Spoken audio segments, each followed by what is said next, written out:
In this presentation, we're going to enter payroll for the second month of operations. Recall that we're not going to be entering payroll using the QuickBooks system. We will do that in a future presentation. We'll get into more detail in payroll in and of itself. We don't want to add the added feature of payroll, which costs more, into our practice problem here. We will be imagining we have a third party processing the payroll like a ADP or a Paychex. We're going to be getting the register from them.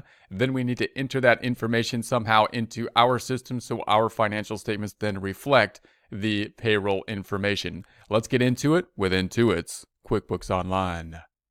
Here we are in our Get Great Guitars file. I'm going to jump over to the desktop version just to take a look at the flowchart for payroll, just to get an idea of what we're doing. So we're just considering the flowchart here. We're down here in the employees section. Within the employees section, typically we might enter the time directly into QuickBooks. This isn't necessary. However, we may do this in some other system as well. Then we're going to take the time for the hourly employees and then the salary employees. We're going to be then entering the payroll here. So now we're going to enter the payroll. And note, once again, the payroll would be very simple if it weren't for withholdings. It would be just like any other expense. We would debit payroll expense, credit cash for it. However, we have to deal with those withholdings, which result in us having liabilities as well as the employer taxes that we have to deal with. So we'll then enter the payroll, which will generate the expense, and it'll also generate those liabilities, and then we would be paying off the liabilities. In month one, we had done this. We entered the payroll, and then we paid off the liabilities for the first month. So we entered payrolls resulting in liabilities, then we paid them off. Now it's month two. We're going to do the same kind of process. We're going to now enter the payroll for month two, which will result in expense accounts and liabilities going up. They would then be paid off in month three. Now we're going to jump over to our expense report. We're imagining that this is going to be coming from an ADP or a Paychex. We have a third-party person processing our payroll, which is quite common depending on the type of industry you're in. Then we need to take that financial information, enter it into our system in some way. If you do get a process such as that, you'll typically get reports after each payroll, or monthly or quarterly or so, and they'll be very detailed. They'll have a register or something like that, and you'll have to figure out how are we going to integrate, this reporting information into our system. Now, the reporting information is going to be detailed by employee, because we need each employee data to give them on their pay stub. So it's going to be a very detailed report. If we have a lot of employees, or even only like 5 employees, it could still be a pretty large report, to deal with all this information and breaking this stuff out by employee. We won't go over the process of creating it again as we did last time. We'll simply look at the report here. I'll just analyze it fairly quickly, and then we'll enter it into the system. So we have Adam Smith. We had our salaried employee. This was his total earnings. It was taken out from his total earnings. We could see on this payroll, register, that Social Security was taken out, Medicare and income tax, federal income tax, his federal income tax, resulting in a net check of this, which is his earnings minus what was taken out. And this, many more things could be taken out of the check, like benefits and state taxes. We're not going to get into that here. Then we had to pay our portion of employer taxes, matching in essence Social Security and Medicare that we as the employer had to pay. Then we had Erica. Erica earned $800 total for the month. Then that was taken from her paycheck, Social Security, Medicare, income taxes. We're forced to take it out. We had to take it out. It's not our fault as the employer. And then that brings her net check down to this. And then we also matched Social Security and Medicare that we had to pay. So note, you can think of this then employee by employee, which we need to have, so that we can then tie out to we can give the employee their detailed data on it.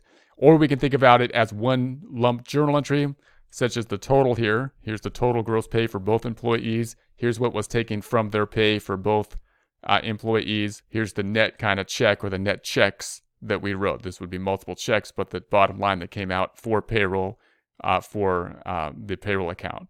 Then we have the amount that we owe for Social Security, Medicare in total. Now you can think about this in terms of journal entries. How are we going to put this into our system so it's reflected in the financial statements? In journal entry format, you can think about it by employee, payroll expense going up, by the gross pay, the liabilities going up by what was taken out, the difference being the net check, right? And you can do that for Erica, gross pay, then the liabilities going up, that's what was taken out, the difference being the net check. So that means the payroll expenses going up, liabilities going up, checking account going down. The total then, same format. You could take the total and do the same thing with the bottom line. Then we also have to pay the employer portion, and I would think about that in total, a total journal entry, which we're taking the payroll expenses that we have to pay for ourselves, and then the liability. Okay, let's enter this into the system. We could enter this into the system with a journal entry, just one journal entry like this. However, if we do that, then we're not going to be able to see the two checks that are going to be paid out and coming out of our checking account.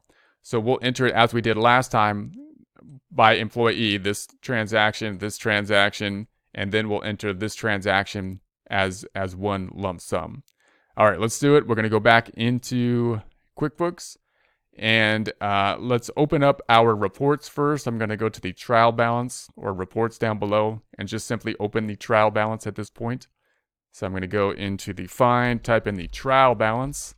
That's the one we want. And then I'll change the dates up top from 01/01/20 to 12/31/20, January through December 2020. Run that report. Going to go back up top to the tab up top, right click on it and duplicate that tab.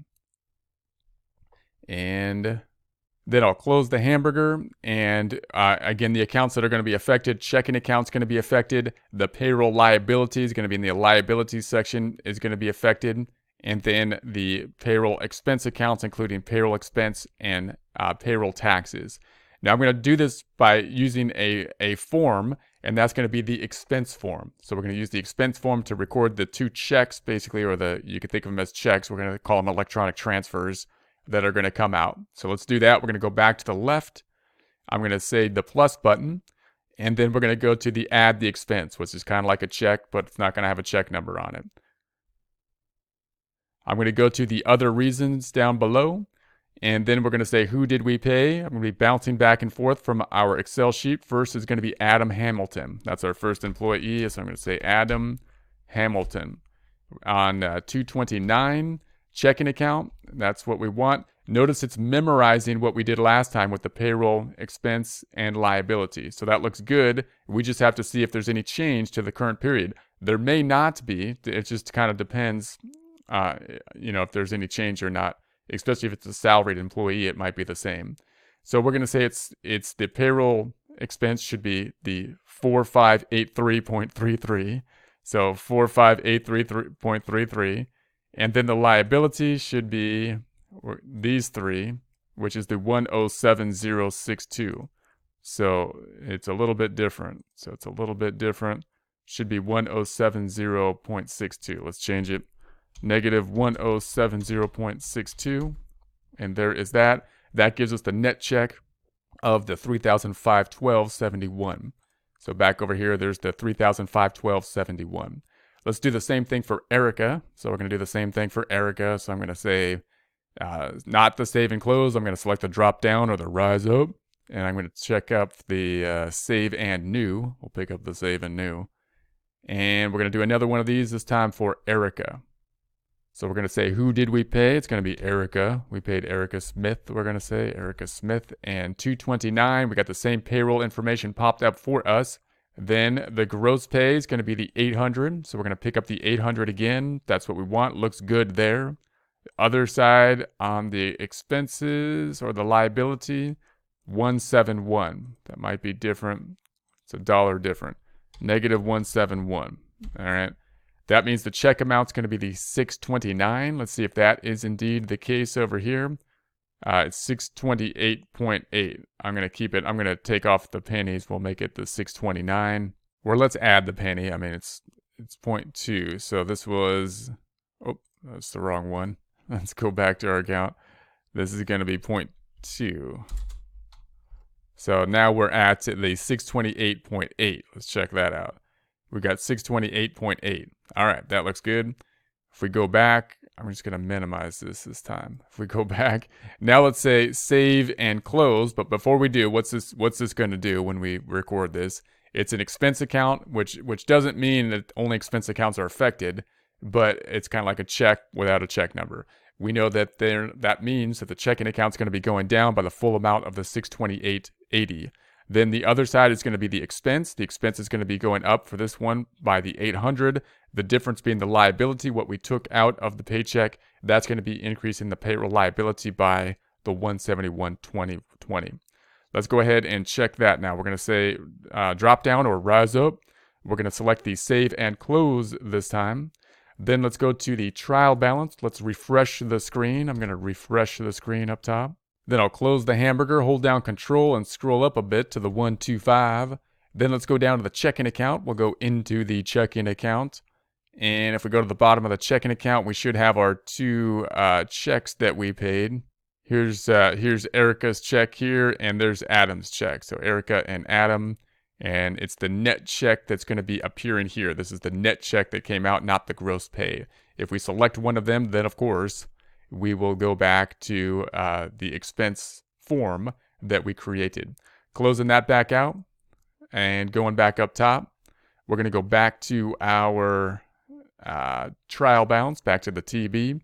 The other side is going to be on the expense side of things. So the expense side of things is down here, payroll expenses. Let's go into those payroll expenses. And we see that we have our two checks once again for Adam. So if we let's open up Adam's this time. This is for the gross pay now. So this is not the net check. This is the gross pay that was paid. And that's because note that the liability portion that we took out is really their liability. The fact that we're paying it for them is just something that we have to do, but it's their payroll taxes supposedly that's being paid. And again, I say supposedly because obviously in real life it changes the whole dynamics of how much you're going to get paid and everything like that. But supposedly it comes out, it's being paid by the customer. So we're going to say, or the employee. So we're going to close this back out, scroll back up top, go back to our trial balance. Then the other side is going to be in the payroll liability. So here's the payroll liability. If we open that up then and scroll down, we have Eric and Adam, and that's the increase. This is what we took out of their check for their taxes. This is what they owe for their taxes supposedly, but we had to take it out because we're required to and pay it on their behalf. That's kind of how you want to think about it. Then I'm going to go back up top, go back to the trial balance. Now we're going to enter what we have to pay over and above. This is really what the payroll tax expense is. So the payroll tax expense for us then, in other words, doesn't include these three items, even though they're kind of payroll taxes, but they're not the payroll taxes to us. They're payroll taxes that supposedly are paid by the employee. They come out of their check. This is the payroll tax expense for us that we're going to pay. So if you have payroll tax expense broken out versus payroll expense on the income statement, the payroll tax expense should only include the employer portion, not the employee portion. Okay, there's no cash affected here. Therefore, we're going to have to use some other method other than a form to enter this in. We could use a journal entry, or we could use the registers. We're going to go ahead and use the registers to do it since there's only the two accounts. Also note that because cash is not affected, we don't need to tie out to the net checks like we did up here so that we can do the bank reconciliation more easily. And therefore, I'm just going to use the totals here rather than break out our portion that we had to pay by employee. So we'll just put the total in there to get the financial statements right. I don't have to worry about the reconciliation process. So let's do it. I'm going to go back to our QuickBooks Online. Let's go back to the first tab then, and I'm going to hold down Control and scroll down just a bit so we're back to 100 so it doesn't mess anything up there. We're going to go on down to our accounting, and I'm going to look for an appropriate register in our chart of accounts here that we can then use. We can't use the income statement account because you'll note if I go down and I look at the registers over here, the income statement accounts don't have one because they're temporary accounts. So we have to use the permanent account. The permanent account then is going to be the liability account, which is going to be the payroll liability. So this is the register I need to use. Payroll liability, it's going to be increasing. So let's go into that register for the payroll liability. I'm going to select this little drop down to see what type of form we want to use. Notice we only have very few options, basically just the journal entry. So we're going to use a journal entry. It's going to look like an up and down, but the journal entry, when we go back into it from the form, will be in the format of debit and credit because there's no other method no other form that QuickBooks has for this transaction.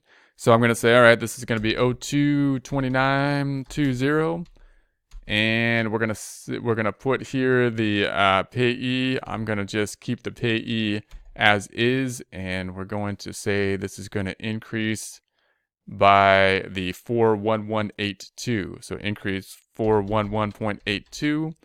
And then the other side, and notice it's in terms of increase and decrease. You might get confused looking over here in terms of debits and credits and say, what, we're increasing the liability here with a credit, and that's the first column is an increase over here. So, when you switch between debits and credits and increase and decrease, it can be kind of confusing. But it's increase in the liability, which is a credit. Okay, and then the other side is going to be going to the expense account, and we set up a separate expense account for the payroll expense. So it's going to be payroll tax expense. We set up a separate payroll tax expense account separate from the payroll expense account. The payroll tax expense account, you'll recall, is only including the employer portion of the payroll taxes. So what's this going to do when we record it? It's going to be increasing that expense, payroll tax expense, and it's going to be increasing the liability for what we owe. So we're going to say save, and then let's take a look if that is indeed the case. Let's go on back to the trial balance. Let's hold down Control and scroll up a bit so we can see it a little bit more closely. Don't have to strain those eyes as much. And then we're going to go down to the payroll liability. So here's the payroll liability. Let's take a look at that and scroll down to the bottom. There's our journal entry. Notice that it appears as a journal entry here. If I go to the right, even though we entered it into the register, if I click on it, it doesn't take us to the register, but instead to a journal entry. So here's the journal entry. Closing that back out. Let's see the other side of things. If I scroll back up top and go back to our report, the other side of things is, of course, going to be in the payroll tax expense. So here's the payroll tax expense. Open up the payroll tax expense. There's the two journal entries, one for January, one for February. All right, let's go back up top, go back to our reports. Let's just take a quick look at the income statement to see the effect on the income statement here. So I'm going to go back to the first tab, open up the hamburger, go down to the reports. So we want to be down in the reports tab, which I'm not seeing right. Oh, there it is. I went too far. I'm going to hold down Control, scroll down just a bit. Back down to 100. And let's pick up our favorite report, that being the P&L, the profit and loss, the income statement. Changing the dates up top from 01/01/20 to 12/31/20. Running that report. We then close the hamburger, hold down Control, back to 125%. And we see here that we have the two expense accounts, right? We have the payroll expense account, and then we have the payroll taxes account that are going to be affected. Those, of course, are significant oftentimes, and increasing the expense will decrease the net income down below. Just a reminder, we can see this payroll expense report for the full 2-month time period here, or we could see it just for the month of February, which is 02/01/20 to 02/29/20. Run that report. And now we see the numbers just for the month of February. So you can compare the performance. How did we do over this time period? You can also compare both periods. By this time, I'll take a look at the prior period by selecting the prior period, right? We can select this previous period and then say, okay, run it, please.